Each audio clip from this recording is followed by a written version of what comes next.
the mission seemed pretty big. It included the southeastern part of Arizona, but it also included a portion of New Mexico as well.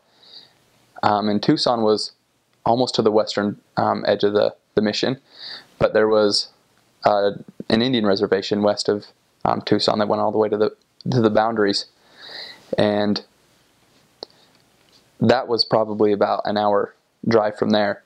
So all the way across the mission, it was like a 4-hour drive, which to me seemed pretty big for missionaries to be spread that far. But there were only 2 languages spoken by the missionaries, English and Spanish. And there was a pretty even mix of them. There were about even Spanish to English missionaries. But there was quite a few missionaries, I think, when I got out. Like 150, I want to say, when I first got there. And then pretty quickly after, they made the change in the age of missionaries. And so we saw this big influx. And the numbers shot up pretty quick to well over 200.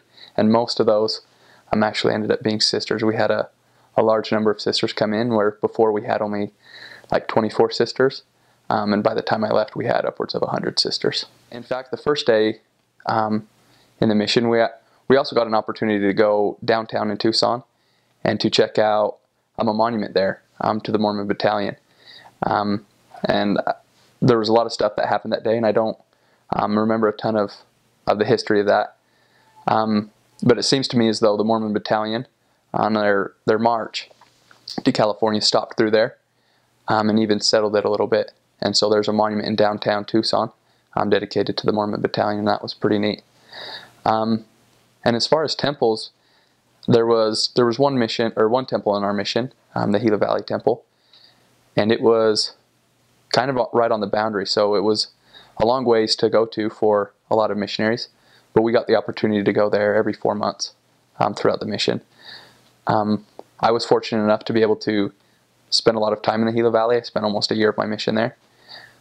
So being close, you really weren't supposed to go more often than other missionaries were. But sometimes you could get special permission on a P-Day to be able to go to the temple, and there were a couple of times where I got that, and so that was a really neat experience to be able to go through the temple as a missionary, and to be able to do that work as well. Another neat experience, though, was during General Conference.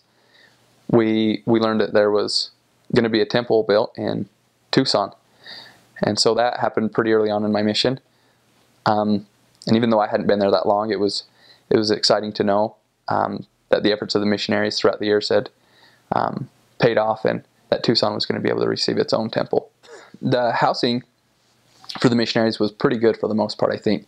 My first apartment, I remember when I first got there thinking that it wasn't that nice, but as time went on throughout the mission, I remember thinking that was a nice apartment. It had 2 bathrooms, which was pretty rare for missionary apartments in the Tucson mission. But it was a really nice apartment overall. And there were some apartments that were even nicer than that. There was one infamous apartment in the mission called the Mansion. It was in New Mexico, and it was a member's home. And he was gone a lot, so the missionaries basically lived there by themselves, and it was just this big house, and that was always kind of the coveted area to go to be able to live in the Mansion. And then in some of the parts of Tucson, some of the poorer parts, you could find an apartment that wasn't so nice, and probably not one that you'd want to live in for very long. But for the most part, I think the housing was really nice, a lot better than maybe some foreign missions or even some other missions that I've heard about within the States. So we were pretty fortunate that way. We also had just one set of missionaries to an apartment. I know a lot of other missions had multiple sets of missionaries in an apartment, but the Tucson mission kept it to just one set, to kind of try and keep your focus and to really help improve the work.